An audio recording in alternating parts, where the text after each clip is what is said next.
자, 1절에 너희가 사모하는 바 언약의 사자가 임할 것이다. 언약의 사자, 하나님이 약속한 그 사자, 메시아가 온다는 그 이야기입니다. 그리스도, 그리스도가 세상에 오신다. 그렇습니다. 그 전에 내가 내 사자를 보내리니 그가 내 앞에서 길을 준비할 것이요. 세례 요한이 온다는 그 이야기죠. 자, 이 언약의 사자가 오면은 무엇을 하느냐? 5절에 내가 심판하러 너희에게 임할 것이다. 심판한다는 겁니다. 이 저기 심판한다는 것은 그 종국적으로 천국과 지옥으로 갈라서 그게 예, 집어넣는다는 그런 뜻도 있겠고, 또 한편으로는 무엇이 의고 무엇이 불인가, 무엇이 선이고 무엇이 악인가, 이걸 그 메시아가 오는 그때부터 분명하게 선포하고 가르겠다, 그런 뜻입니다. 그래서 그 심판의 대상이 되는 자들이 누구냐? 점치는 자, 간음하는 자, 거짓 맹세하는 자, 품꾼의 삭세에 대하여 억울하게 하고 그 임금을 착취하는 자죠. 과부와 고아를 압제하고 나그네를 억울하게 하고 하나님을 경외하지 아니하는 자다. 이런 사람들은 이제 하나님의 심판의 대상이 된다. 그렇습니다. 악인이다. 지옥에 떨어질 자다. 그렇습니다. 2절에 그가 임하신 날을 누가 능히 당하며 나타나실 때 누가 능히 서리요. 그는 금을 연단하는 자의 불가. 금을 연단하는 자의 불. 금과 이 금을 그 만들 때 불순물을 제거하기 위해서 엄청나게 높은 이제 풀무불을 떼죠. 그러니까 심판을 통해 가지고 불순물을 완전히 제거할 거다. 표백하는 자의 잿물이다. 그렇습니다. 잿물, 표백하는 자. 그 더러운 오염된 것을 잿물을 통해 가지고 깨끗하게 제거하듯이 깨끗하게 제거하겠다는. 악한 자들은 깨끗하게 제거하겠다. 죄인들은 깨끗하게 제거하겠다. 그랬습니다. 제거하겠다. 또 이 은을 연단하게 깨끗하게 하는 것 같이 레위 자손을 깨끗하게 하되 금은같이 그들을 연단하리니 그들이 공의로운 제물을 나 여호와께 바칠 것이다. 그리스도의 보혈의 피로 인해 가지고 정결하게 되어서 하나님 앞에 의로운 자로 서고 하나님 앞에 의로운 제물을 바칠 것이다. 그렇습니다. 그러니까 악인이 형통하는 것은 이 형통하는 것이 복을 받은 것처럼 생각하지 말라. 진정한 복은 하나님 앞에 선자다. 시편 37편 16절에도 의인의 적은 소유가 악인의 풍부함보다 승하도다. 근데 하나님의 복을 물질이 많고 적음으로 판단하지 말라. 그렇습니다. 판단하지 말라. 진정한 하나님의 복은 여기 5절에 나오는 것처럼 그렇게 살지 않는 것이다. 겁니다. 점치지 않고 간음하지 않고 거짓 맹세하지 않고 이게 하나님이 주신 온전한 복이다. 그렇습니다. 나 여호와는 변하지 않을 것이다. 이게 이 말씀이 이루어진다는 거죠. 7절에 너희 조상들의 날로부터 너희가 내 규례를 떠나 지키지 아니하였도다. 그렇습니다. 이 이스라엘이 하나님을 떠난 것이 어제 오늘의 일이 아니라 조상 때부터 그랬다는 거죠. 조상 때부터 아주 오래되었다. 조상 때부터 그랬다. 세계에 엄청나게 많은 나라와 민족들이 있는데 그 민족들마다 고유한 DNA가 있다 그럽니다. 그 기질들이 있다. 민족들마다 고유한 DNA인데 그 민족의 품성을 형성하는 건데 그게 수백 년 수천 년이라도 변하지 않는다는 거죠. 변하지 않는. 그게 있습니다. 그게 있습니다. 우리 민족에도 그런 게 있죠. 끼라는 것이 있다는 거죠. 끼라는 것이. 그 조상 때부터 그랬다는 거죠. 조상 때부터. 그래서 내게로 돌아오라. 그리하면 나도 너희에게로 돌아가리라. 하나님의 말씀을 들었을 때 빨리 돌아가야 바른 길로 들어설 수 있습니다. 계속 그 길로 가게 되면은 그 바른 길에서 계속 멀어지면은 나중에는 길이 보이지 않죠. 길이 보이지 않습니다. 예, 돌아갈 수가 없어요. 돌아갈 수. 어디로 돌아가야 할지 모르는 겁니다. 그래서 이 사람들도 우리가 어떻게 돌아가리까 그런 말 한다. 예, 너무 멀어집니다. 너무 멀어지면 돌아가는 것이 힘들어요.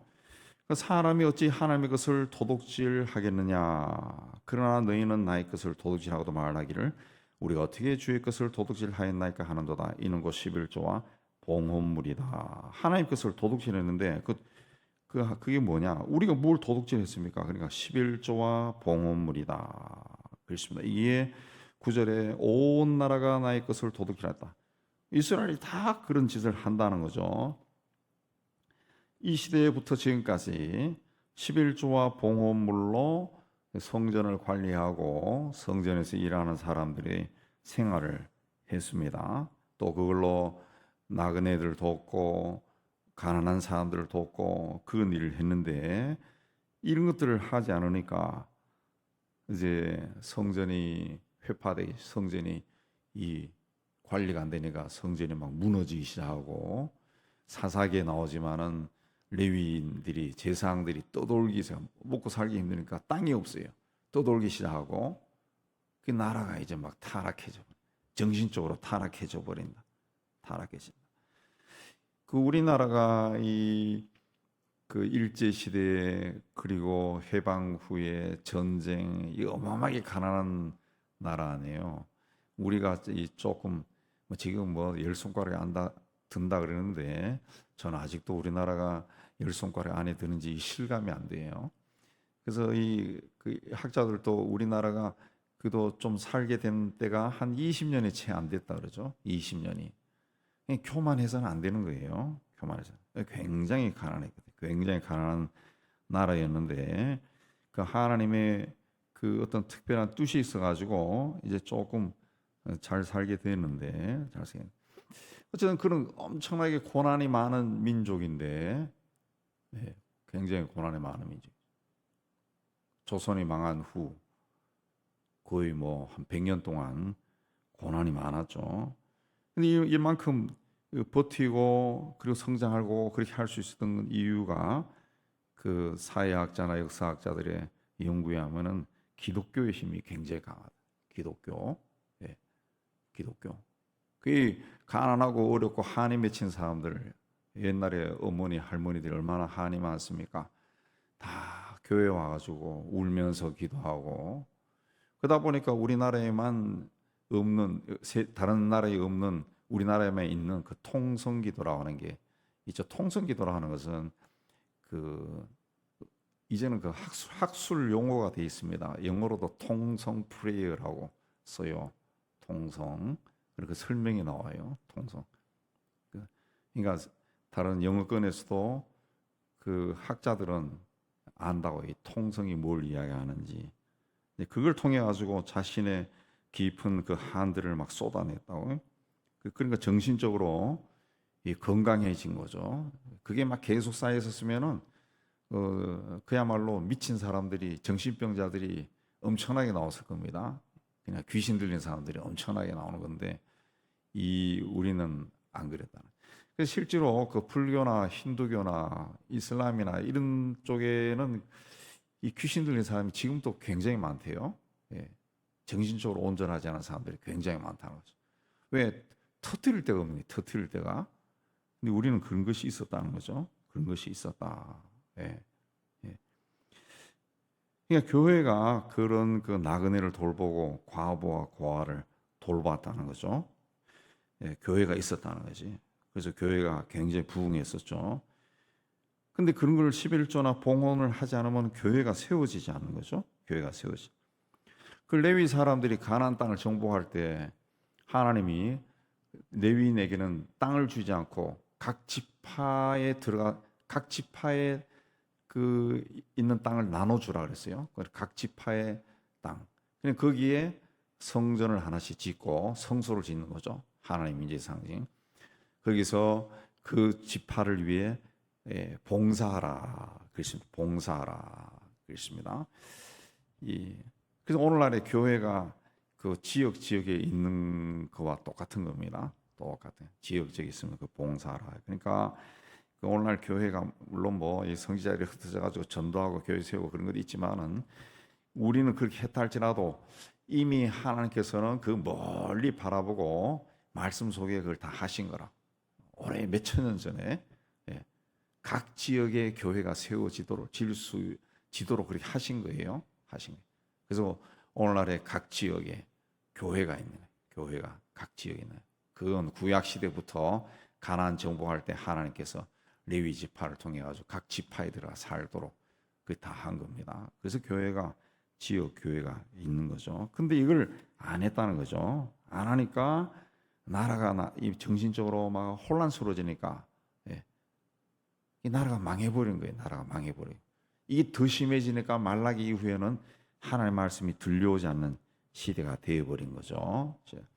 그래서 하나님이 온전한 11조를 창고에 들여 나의 집에 양식이 있게 하라. 이 온전한 11조는 내가 이번 달에 100만 원 벌었어. 110만 원 벌었어. 그러면 나누기 3 해가지고 3분의 1, 110만 원이면 얼마입니까? 33만 3,300 이렇게 하라는 것이 아니라 예.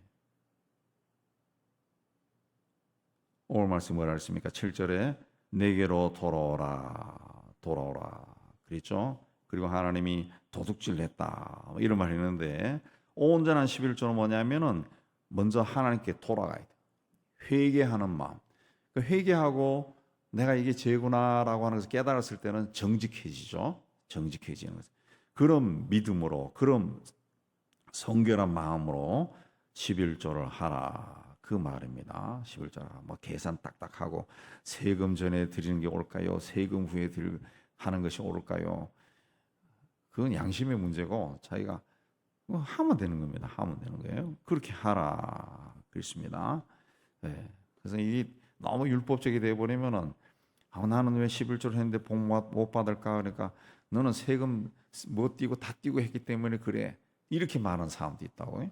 그게 아니라는 거죠. 그게 아니고 하나님이 우리의 마음을 주시는 거예요. 마음을 주시는 거예요. 예, 마음을 주시는 거예요. 예. 너무 율법적으로 하는 게 아니에요. 그래서 제 친구도 언젠가 그러더라고요. 집을 하나 팔았는데 내가 이걸 그 얼마에 사가지고 이제 얼마에 파니까 얼마가 남았어. 그럼 그 남은 걸로 이제 이 11조를 해야 되냐?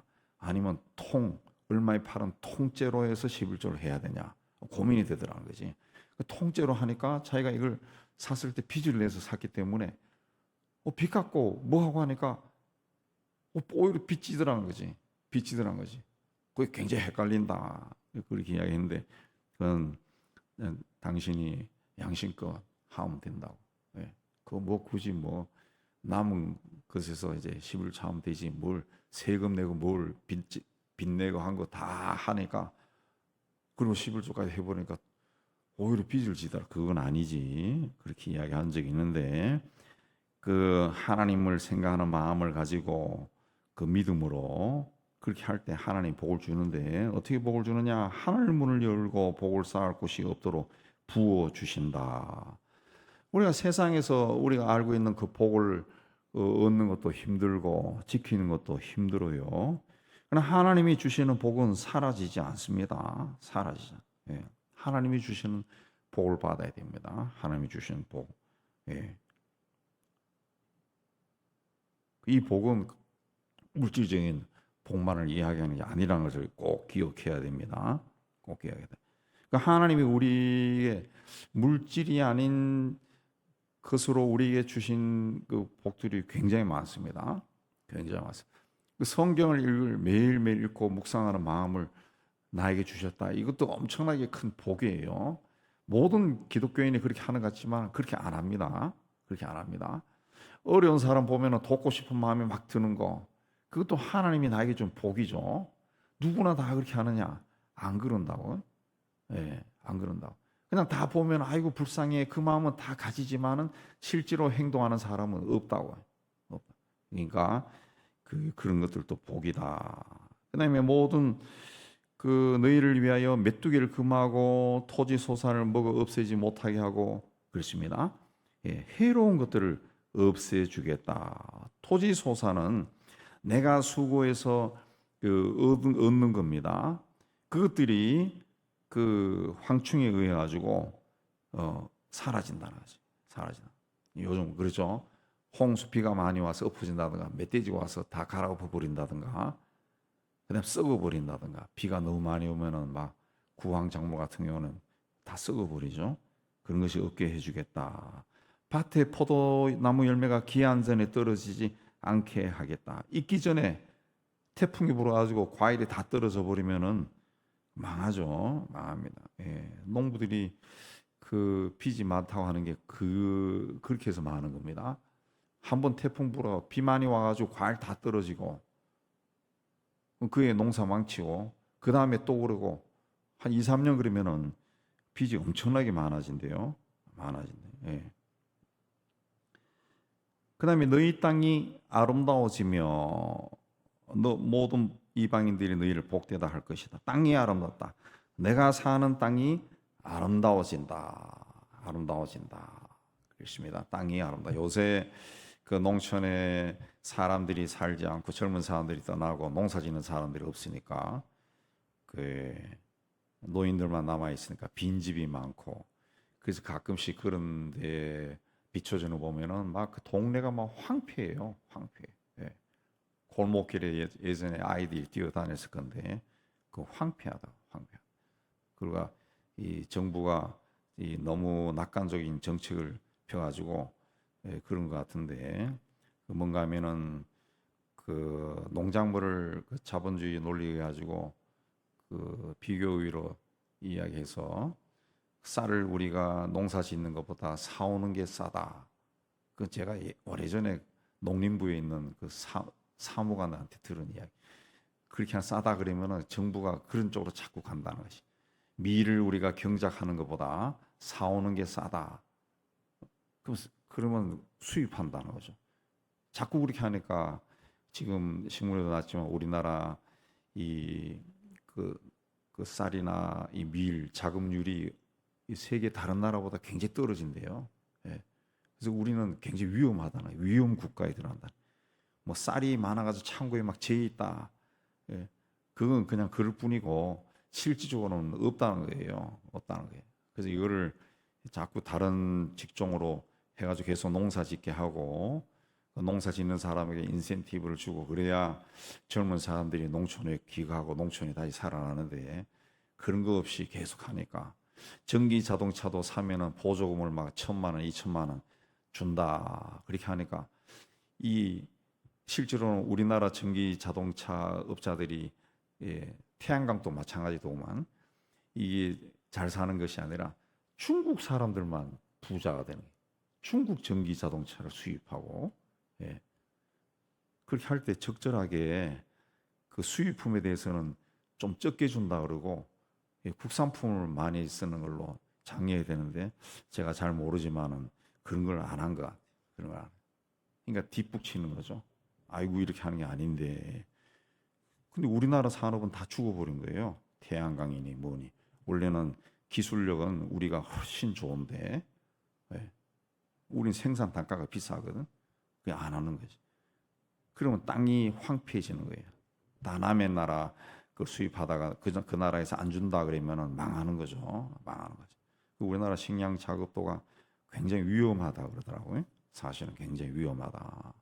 그 농촌에 가면은 농사 지을 땅이 다 풀로 막 뒤덮여 있어요. 풀로 뒤덮여 있다. 그렇습니다.